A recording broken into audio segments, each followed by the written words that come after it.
Bien, en los seguros en particular, comenzaremos hablando por el seguro de incendios. El seguro de incendios es uno de los seguros que goza de una mayor tradición en cuanto a regulación. Es el paradigma donde mejor se entiende los seguros de indemnización y lo que lo singulariza es el riesgo asegurado. Por riesgo asegurado en el seguro de incendios entenderemos, nos dice el legislador, la combustión y el abrasamiento con llama capaz de propagarse de un objeto u objetos que no estaban, destinados a ser quemados en el lugar y momento en el que se produce. Por lo tanto, destaco de esta definición legal el que cabe tanto la combustión como el abrasamiento con llama. El abrasamiento con llama es lo que todos tenemos en mente cuando hablamos del fuego, pero la combustión es el abrasamiento sin llama, es decir, procesos en los cuales la acción del calor produce también un perjuicio, un daño sobre algún bien, pero sin llegar a que exista llama. Esto ocurre, por ejemplo, en el plástico. El plástico es un elemento que a determinadas temperaturas muy altas sí que llega a emitir llama, pero que hay veces, si habéis hecho alguna vez alguna picardía de pequeños, o no de tan pequeños, esto es muy fallero, si aplicas llama sobre el plástico, se va encogiendo sin llegar a producir esa llama. En cuanto al interés asegurado, es el que diga la póliza, aunque sí que es verdad que la ley de contrato de seguro, para clarificar, también establece criterios interpretativos en caso de que nada se diga en la póliza, pero la verdad es que en la práctica las pólizas suelen ser bastante exhaustivas con los bienes que entran. Aquí la compañía aseguradora indemniza todos los daños y pérdidas materiales causados por la acción directa del fuego. Lo digo porque hay ocasiones en que pueden haber daños que se produzcan en un siniestro y que no sean consecuencia directa de la acción del fuego, ¿vale? Sino, por ejemplo, consecuencia de una explosión. Estos no entrarían dentro de la cobertura de incendios. Por tanto, se cubre tanto los daños directos del fuego como las consecuencias inevitables del incendio, ¿vale? Pero no otros riesgos que también pueden generar daños en las cosas y que no provienen de la acción directa del fuego. Bien, estas limitaciones en el seguro de incendios es lo que ha motivado que en los seguros multirriesgo aparezcan coberturas complementarias, ¿vale? Es lo que se llama los riesgos extensivos. Y aquí se incluyen un montón de coberturas que complementan diferentes vicisitudes que pueden acontecer sobre los bienes asegurados. Aquí entra, por ejemplo, es bastante habitual en la práctica la cobertura de explosión. Pensemos, por ejemplo, en casas que tienen caldera o que tienen simplemente gas butano y que revienta el gas y no llega a haber ningún fuego, ¿vale? Simplemente ha explotado y esa explosión produce una onda expansiva con daños materiales. Ahí no entraría la cobertura de incendio y por eso se cubre. También cabe, por ejemplo, la caída de rayo, que es más frecuente de lo que os imagináis, una muy extendida que la de daños por agua. En fin, aquí depende de cada póliza la extensión que exista. Estos seguros son atípicos, es decir, no están regulados de manera expresa en la ley de contrato de seguro, pero son lícitos, ya lo vimos. Ahora bien, resulta esencial ver la redacción que hace la póliza del concreto riesgo para conocer la amplitud o restricciones de la cobertura. Porque, insisto, al no tener definición legal, es la póliza el único elemento de contraste para determinar si el riesgo está cubierto o no está cubierto. También la ley tipifica en el artículo 50 el robo. Y en cuanto a la definición legal que da el legislador, deciros que es una definición más amplia que la propia del derecho penal, porque para el legislador de la ley de contrato de seguro, robo es cualquier sustracción ilegítima efectuada por un tercero de las cosas aseguradas. Esto en la práctica suele generar problemas porque las pólizas suelen distinguir entre tres tipos de coberturas distintas, alejándose de lo que dice el legislador. Y las pólizas suelen hablar de robo, que suelen equiparar a lo que es el robo con violencia en las cosas, expoliación, que vendría a ser el robo con fuerza en las personas, y luego el hurto, que sí que lo equiparan a el penal, es decir, la sustracción sí que concurra violencia.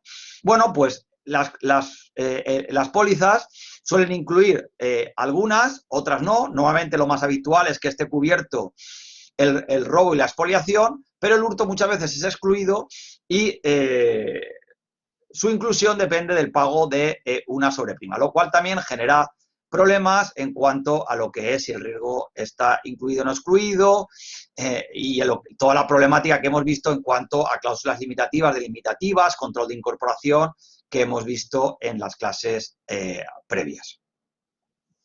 Y luego también está la cobertura de lucro cesante.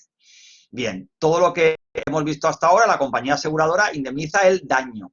El daño por tal, estamos hablando del daño emergente, el daño que sufre el interés asegurado. Pero también es posible cubrir no solamente el daño emergente, sino también el lucro cesante. Pero esto sí que es una cobertura independiente, que se puede contratar en un seguro aparte o como una cláusula complementaria de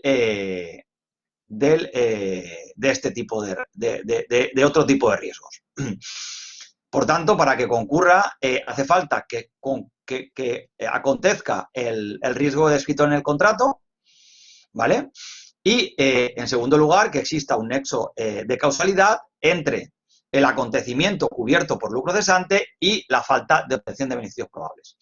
Bien, esta cobertura actualmente ha generado muchísima controversia, está en todos los medios de comunicación, incluso ha trascendido no a la televisión, pero sí a prensa escrita, porque acaba de salir una sentencia de la Audiencia Provincial de Girona, en la cual se dice que las compañías aseguradoras deben de indemnizar el lucro cesante en aquellos negocios en que se hayan visto obligados a cerrar por la actual pandemia. ¿Vale? Ha sido una sentencia muy controvertida porque, y esto vuelve a conectar con el tema del control de incorporación que hemos hablado, la sentencia lo que viene a decir es que aunque no está claro en la definición, o más bien viene a decir, incluso a reconocer que no está expresamente cubierto el riesgo de pandemia, por un defectuoso control de incorporación de las condiciones generales, la compañía aseguradora debe de pagar. Por lo tanto, sí, la póliza cubre el lucro cesante y sí se ha producido un defectuoso control de incorporación, aunque la póliza no diga de manera expresa que cubre el riesgo de pandemia, la compañía aseguradora debe de abonar el lucro cesante. Bien, esta sentencia, por la trascendencia que tiene, os la he colgado en el blog para que la podáis ver, porque bueno, es un tema de mucha actualidad relacionado con las circunstancias del COVID y como juristas que somos, pues bueno, pues está bien que estemos al día de estas novedades. Y por la trascendencia que tiene también, porque aquí probablemente, ya veremos, pero podemos estar ante un caso similar a lo que ha ocurrido con las preferentes o con lo que ha ocurrido con las cláusulas. Bueno, vamos a ver el recorrido que tiene esta sentencia, pero tiene todas las notas para que esto sea un caso masivo, que a lo mejor cuando empecéis a ejercer, los que os dediquéis a la abogacía, pues esté en pleno apogeo. Bien, en cuanto al seguro de crédito, deciros que es un seguro que tiene mucha difusión en la práctica, ¿vale? Y su función consiste en ser un instrumento de gestión de riesgos comerciales. ¿Por qué? Porque este seguro lo que trata de cubrir es que un crédito quede insatisfecho por la insolvencia del deudor, ¿vale? Aquí, en el seguro de crédito, lo que está asegurando el asegurado es que tenga un cliente con el cual haya hecho una determinada operación comercial y esa operación finalmente no le sea abonada. La contraprestación, sobre todo se utiliza mucho en materia de suministros, de compraventas, ¿vale? Una empresa, yo por ejemplo, imaginémonos una empresa que se dedica al sector agroalimentario, vende tantas naranjas, tantas cebollas, tantas patatas y el comprador de esa mercancía posteriormente no le abona. La ventaja que tiene este seguro es que no solamente cubre el riesgo de insolvencia, sino que también las compañías de crédito tienen grandes bases de datos, son las mejores bases de datos que existen sobre esta cuestión y le ayuda al asegurado a determinar si vende o no vende, porque la misma compañía le indica si esa empresa está en situación de insolvencia o está a punto de entrar en una situación de insolvencia o ya ha tenido múltiples reclamaciones. Entonces, no solamente aporta el valor de cubrir la insolvencia, sino también, como indico, el ayudar a determinar si se vende y no se vende y por qué cuantía se vende en función del riesgo de insolvencia que pueda tener esa empresa con la que se va a entablar una negociación, sobre todo en los casos en los que no existe una tradición o vamos a decir, una relación comercial previa. Bien, ¿cómo funciona este seguro? La compañía aseguradora y el asegurado, y el tomador asegurado, porque aquí suele ser el tomador, suele ser el asegurado, firman el contrato y a partir de ahí, cada vez que el asegurado quiere contratar con una empresa, da de alta al cliente delante de la compañía aseguradora le dice dos cosas. Una, cuál es la cuantía máxima que va a asumir de riesgo y cuál es el descubierto obligatorio que le impone. Es decir, la compañía aseguradora nunca va a cubrir el 100% de la cuantía. Siempre va a imponer al asegurado que asuma un tanto por cien de las pérdidas, un 30, un 20, un 10, un 15. ¿Por qué? Para evitar que el asegurado se vea inducido o vea propicio el vender a una empresa, aun sabiéndola en insolvencia, porque tiene el riesgo cubierto al 100%. Siempre la compañía va a imponer que una parte de la indemnización sea asumida por su asegurado para que también sufra algo de pérdida y no estimular comportamientos en los cuales se sabe que no se van a pagar. Bien, y para acabar con los seguros de indemnización, vamos a ver el seguro de responsabilidad civil, ¿vale?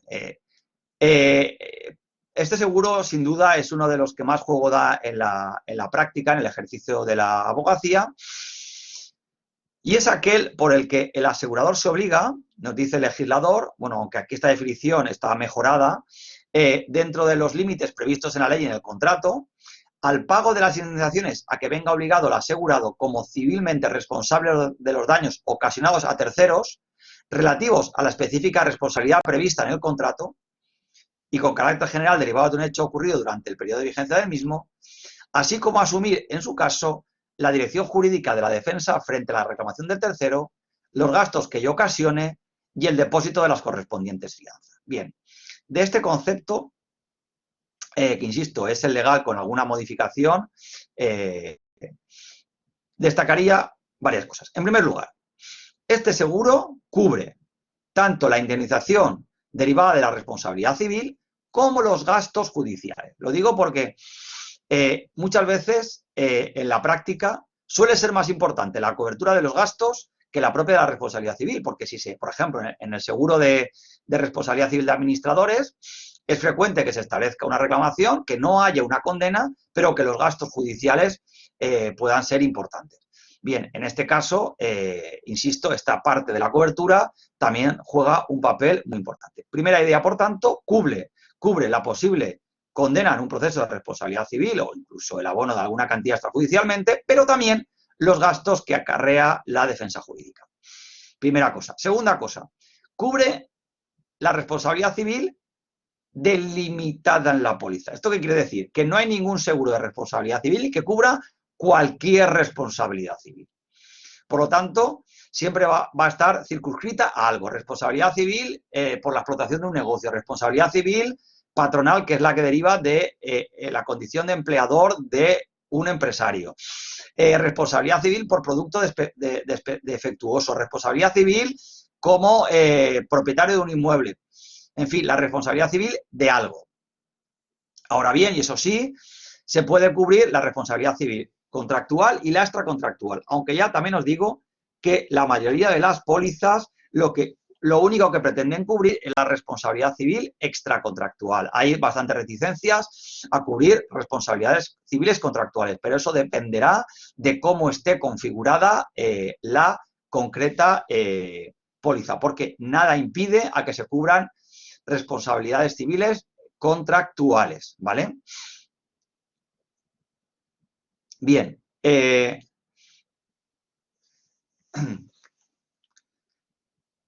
Deciros también que aquí no existe, o sea, no existe un valor del interés que recaiga sobre un bien o sobre un derecho. Aquí lo que se trata de preservar es la integridad del patrimonio del asegurado. Por lo tanto, como estamos ante un valor del interés indeterminado, no se aplican las situaciones de infraseguro y sobreseguro que vimos en las partes de disposiciones generales, ¿vale? Por lo tanto, aquí la póliza funciona de una manera distinta. Aquí lo que suele pactar es una cuantía máxima por víctima, una cuantía máxima por siniestro y una cuantía máxima por anualidad. Por lo tanto, hay 3 límites que la compañía suele imponer en las pólizas, ¿vale? Pero también dependerá de cómo se configure el concreto contrato. Muy importante en la práctica ha sido la introducción en las pólizas de lo que se conocen como cláusulas claim-made. Bien, ¿cuál fue el problema que originó esto? Las compañías aseguradoras han dicho por activa y por pasiva que ellos no pueden estar pendientes de reclamaciones mucho tiempo después. ¿Por qué? Porque, como sabéis, por el tema 5, las compañías aseguradoras tienen que tener unas provisiones en función de los riesgos que asumen para que cuando llegue el momento del siniestro, hacer el abono de la cantidad correspondiente. ¿Cuál era el problema?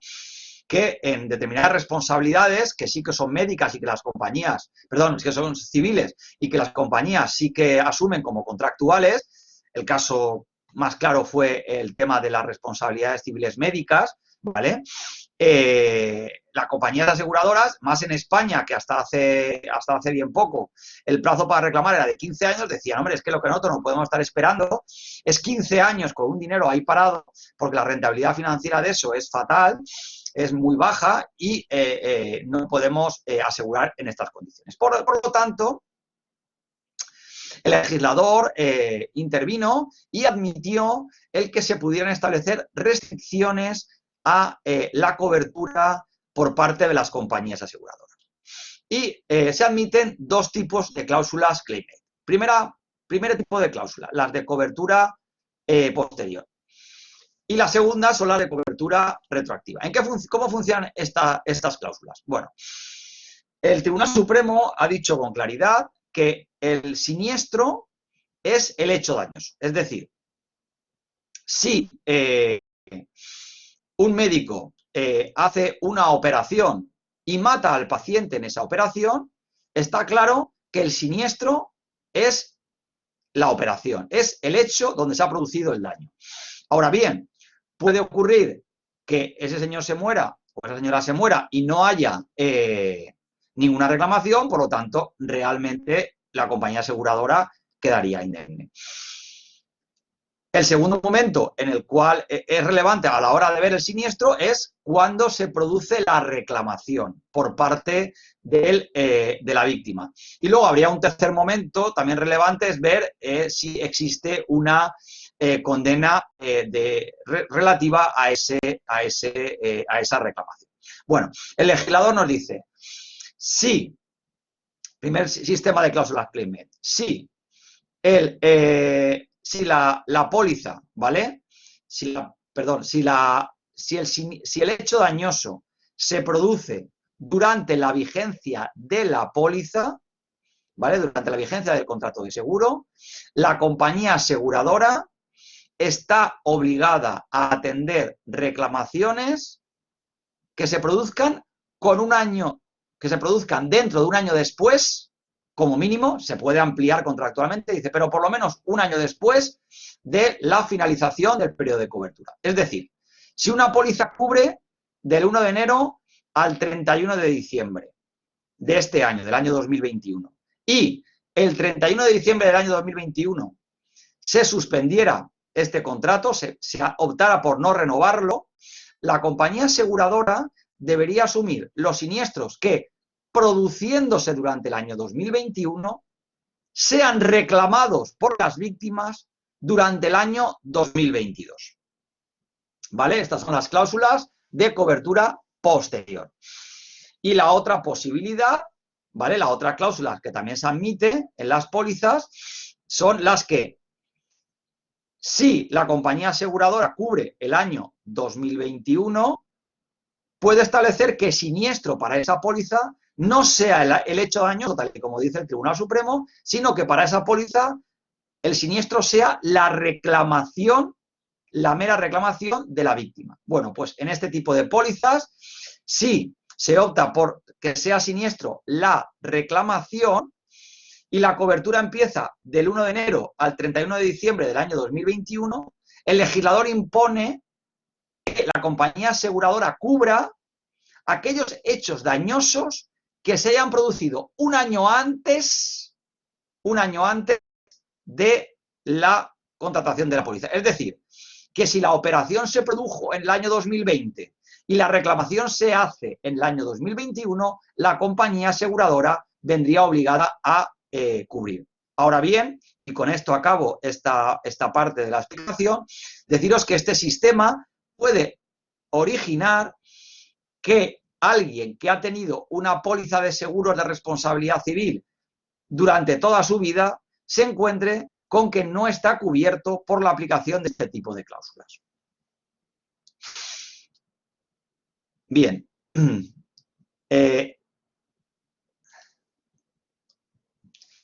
Para acabar con el tema de seguro de responsabilidad civil, deciros... sí, a ver, Javier, dime. ¿Qué sucedería en ese caso? Una persona que tenga una póliza durante toda su vida y no esté cubierto por estas cláusulas, ¿qué sucedería? Pues que paga él directamente, no paga la compañía, paga él. Eso ha pasado con los médicos, ¿vale? Y también, si vosotros el día de mañana, alguno de vosotros ejerce, el colegio de abogados, cuando cambia de compañía aseguradora, porque el problema se produce fundamentalmente con el cambio de compañía aseguradora, porque si siempre estás en la misma, no pasa nada porque vas arrastrando una detrás de la otra. Pero si hay cambio de compañía aseguradora, el colegio de abogados emite un correo electrónico a todos sus colegiados para que comuniquen el siniestro en plazo, porque puede ocurrir, y yo he conocido bastantes casos, en el que el cliente reclama cuando ya ha finalizado la vigencia de la cobertura y entonces el abogado responde o el médico responde sin tener cobertura por parte de la póliza, lo cual es una cosa que al que no se sabe estas cosas, le resulta, si no sabe esta materia, le resulta difícil entender. Que habiendo tenido siempre un contrato de seguro, sí que es verdad que cambiando de compañía se quede sin cobertura. Es una cosa un poco jodida, pero dime. Pero eso sucederá si se ha... ¿Perdón, se me oye? Sí, te oigo. Ah, disculpe. Sí, eso sucederá si se pacta que o sea, que se entienda como siniestro en sí la reclamación de la víctima, pero podría pactarse algo diferente. Podría pactarse que el siniestro es en sí el hecho que motivo de la póliza, o sea, cubierto por la póliza. No, te puede pasar en los dos casos. Tú imagínate, te digo, yo acabo de ver ahora un asunto, ¿vale? Que ha sido estamos en un tema que al final ha derivado por otra cosa, pero te lo voy a contar para que lo entiendas. ¿Vale? Una empresa valenciana realiza una instalación, ¿vale? Realiza una instalación en Barcelona, ¿vale? Y se produce el siniestro, ¿correcto? En Cataluña, ¿vale?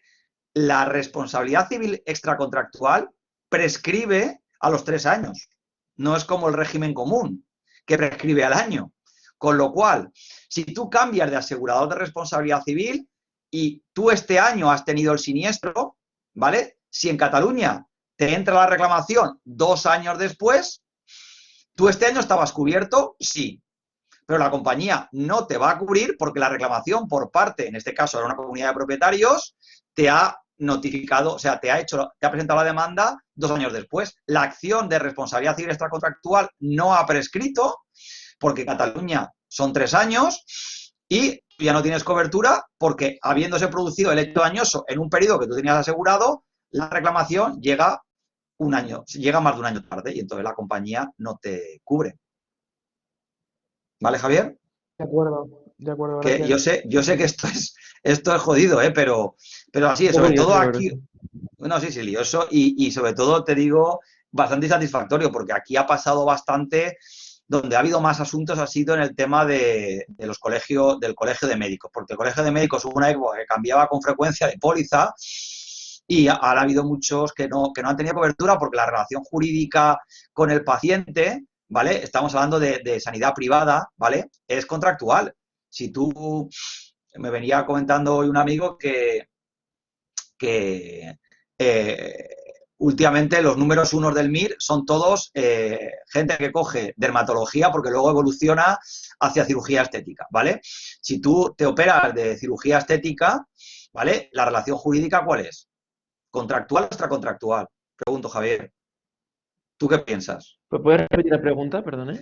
Si tú ahora, imagínate que quieres hacerte una operación de cirugía estética, ¿vale? Bueno, tú Ajá. o alguien que conoce, me da igual, un ejemplo. Una persona quiere hacer una operación de estética, ¿vale? Esa operación de estética, el vínculo contractual que tú tienes con el médico, ¿qué es? ¿Contractual o extracontractual? Entiendo que contractual. Efectivamente, contractual a todas luces. La acción de prescripción de, Mm, de la responsabilidad civil contractual, ¿cuánto es? 5 años, ¿no? claro, sí. Por lo tanto, si tú operas este año, ¿vale? Y que además esto, y os pongo el ejemplo que es un poco morboso, pero fue uno de los que pasó. El tema de estética con el tema de los pechos de silicona, ¿vale? Que fue uno de los temas que ha dado problemas con este aspecto. Es que justo os lo digo esto porque ayer volví a salir otra vez que había habido una chica que había vuelto a tener cáncer por el tema de la operación de pecho, ¿vale? Si tú te operan este año, ¿vale? El daño se ha producido este año. Y si luego resulta que dentro de 3 tienes un cáncer como consecuencia de la operación de estética, el hecho dañoso ha sido la operación, no la detección del cáncer.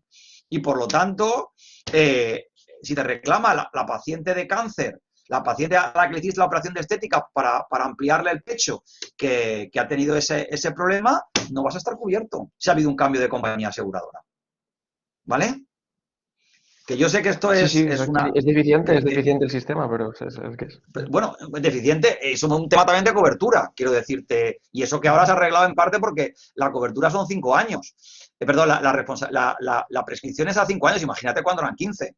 Claro, es que esto es una locura, pero bueno, es lo que hay, quiero decirte, estas cosas son las que tenemos que saber para asesorar el día de mañana a los clientes que tengáis y también porque si sois abogados, el tema de responsabilidad civil de los abogados es una cosa que cada vez va más. Entonces hay que tenerlo presente para no tener problemitas de que tengáis algún problema con la cobertura. Y sobre todo, ya digo, también esa es una cosa a tener muy presente, cambiar de un sistema a otro es la muerte, porque siempre vais a tener algún gap en el que no va a haber cobertura, ¿vale? Entonces es un tema a tener muy en cuenta porque estando pagando la prima del seguro te puedes encontrar sin cobertura y la responsabilidad civil sigue siendo vuestra, ¿vale?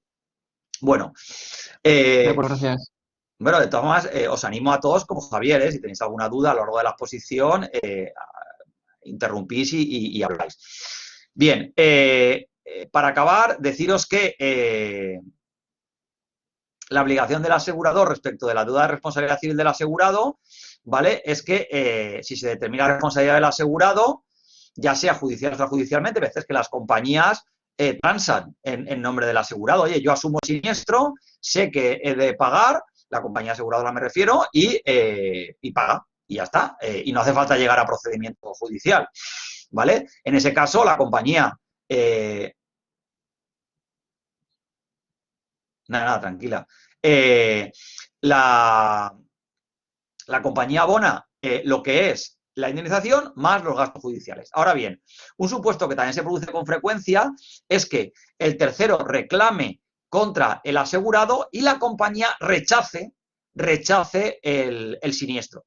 ¿Vale? En ese caso, lo que tiene que hacer el asegurado es defenderse judicialmente contra el tercero, o incluso llegar a un acuerdo y posteriormente entablar una reclamación basada en el contrato contra su compañía aseguradora. Este, insisto, es un supuesto bastante habitual.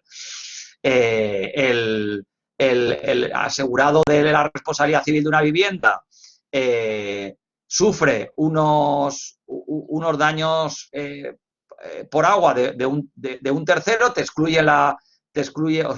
genera unos daños a un tercero, la compañía excluye el siniestro, el tercero te reclama y entonces lo que hay que hacer es abonar la indemnización porque tú eres responsable civil y posteriormente, si consideras que hay cobertura, ir contra la compañía para exigir el pago de la indemnización más los gastos judiciales. Esto en la práctica se suele hacer mediante lo que se llama la comunicación lo que es la comunicación de designación de letrado, en el cual se comunica a la compañía aseguradora que se va a un procedimiento judicial y que se ha nombrado a un abogado y a un procurador, y la compañía aseguradora, en el caso de que haya condena de responsabilidad civil, a veces abona por sí y en otras ocasiones lo que hay que hacer es demandarla para reclamar todos los gastos. Bien, en cuanto a la dirección jurídica, deciros que lo asume la compañía aseguradora, salvo que exista un conflicto de intereses. Aquí mucho cuidado, ¿vale? Aquí mucho cuidado, porque suele ocurrir también que, supongamos que yo soy el asegurado de una responsabilidad civil, el asegurado de responsabilidad civil, ¿vale? Y a mí un tercero me genera unos daños. Bien, en ese caso, mi seguro de responsabilidad civil no cubre y no hay dirección jurídica. ¿Por qué? Porque mi seguro cubre la reclamación del tercero contra mí, contra el asegurado. No cubre, por tanto, la reclamación contra un tercero. Eso es otro tipo de cobertura. Eso es lo que vamos a ver luego.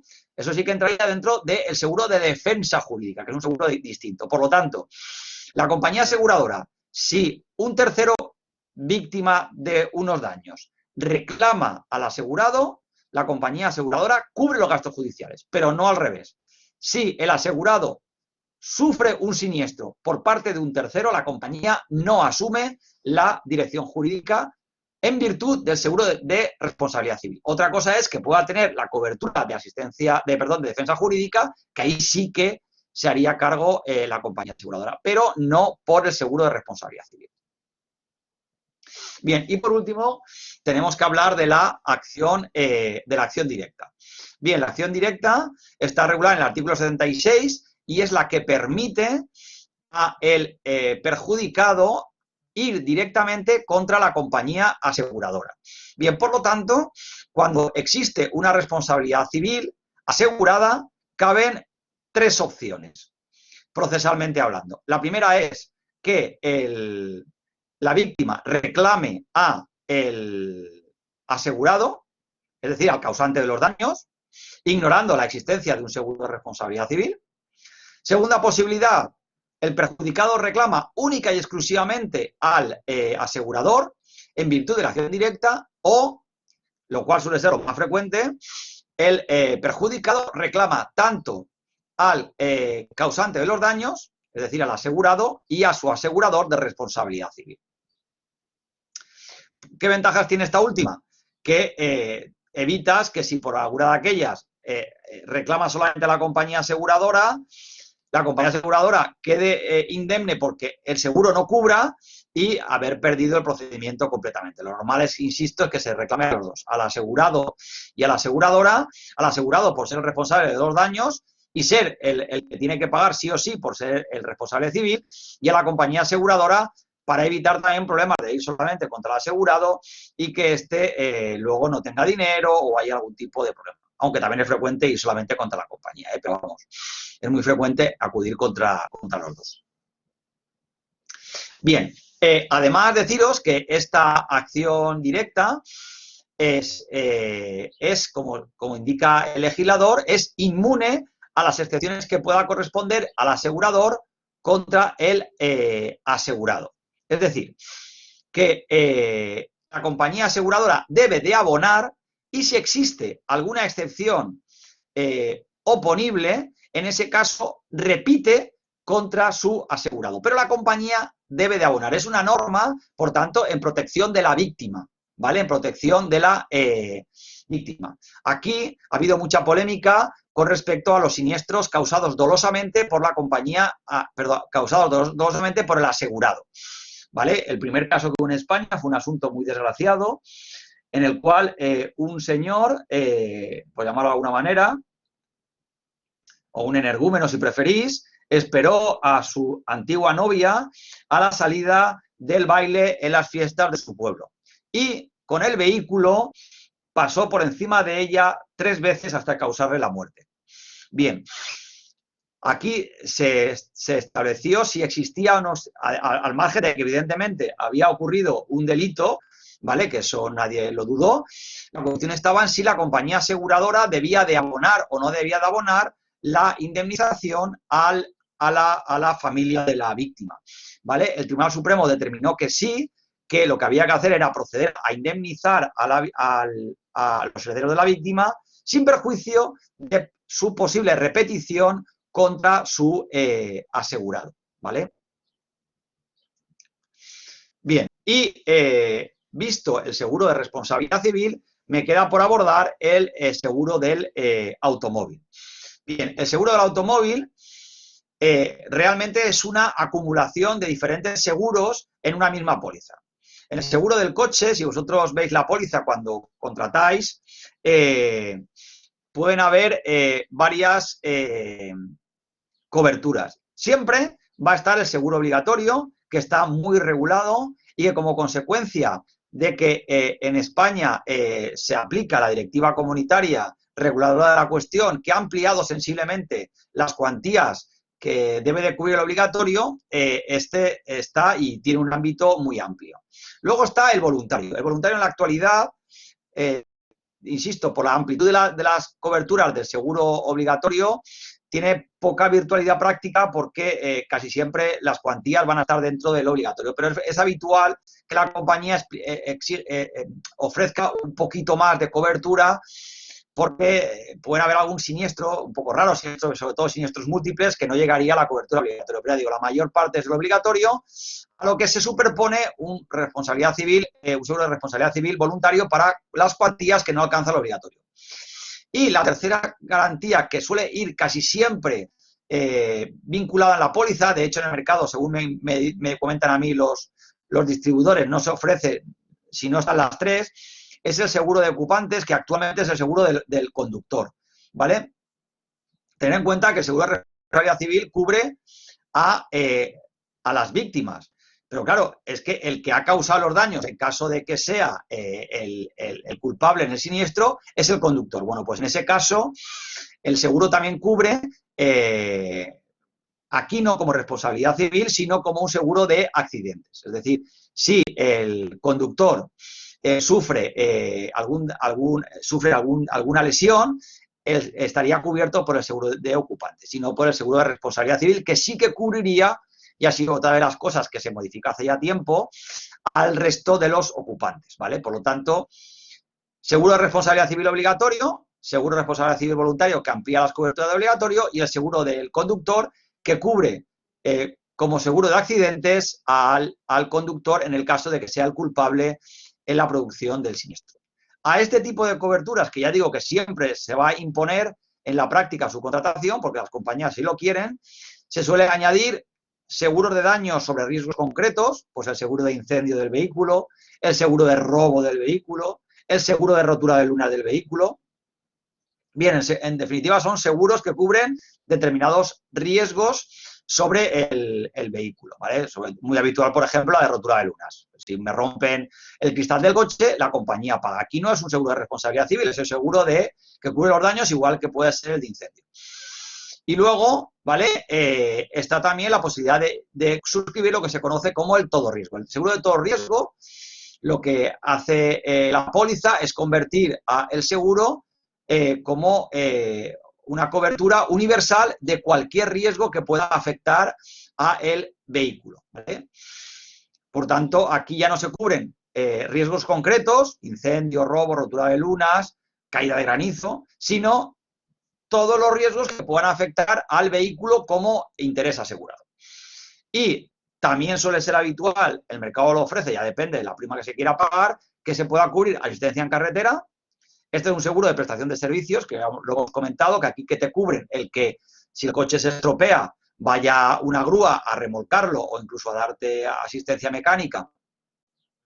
O si tienes algún accidente, incluso que te puedan llevar, sobre todo en el extranjero, a algún tipo de hospital, etcétera. Y luego tenemos el de defensa jurídica, que es el que permite que si te pegan un golpe en tu coche sin ser tú el culpable, sino tú eres la víctima, esté cubierto los gastos de reclamación contra el causante del siniestro. Porque si no existe, insisto, esta defensa jurídica, no estaría cubierto los gastos de abogado para reclamar al causante de los daños. Y bien, para acabar con los seguros de indemnización, está el seguro de defensa jurídica, en el cual lo que se van a cubrir, como su nombre indica, son los gastos que acarrea la defensa judicial ante una reclamación, bien, judicial o extrajudicial, y aquí se permiten tres modalidades. Una es que la póliza confíe la gestión de los siniestros a una entidad jurídicamente distinta de la entidad aseguradora, ¿vale? La segunda posibilidad es que los abogados pertenezcan a la propia entidad aseguradora, pero con especialización e independencia del resto de servicios. Y la tercera, que para mí es la más querida, es la que permite abonar los honorarios del abogado y procurador de libre elección, de libre designación por parte del asegurado, ¿vale?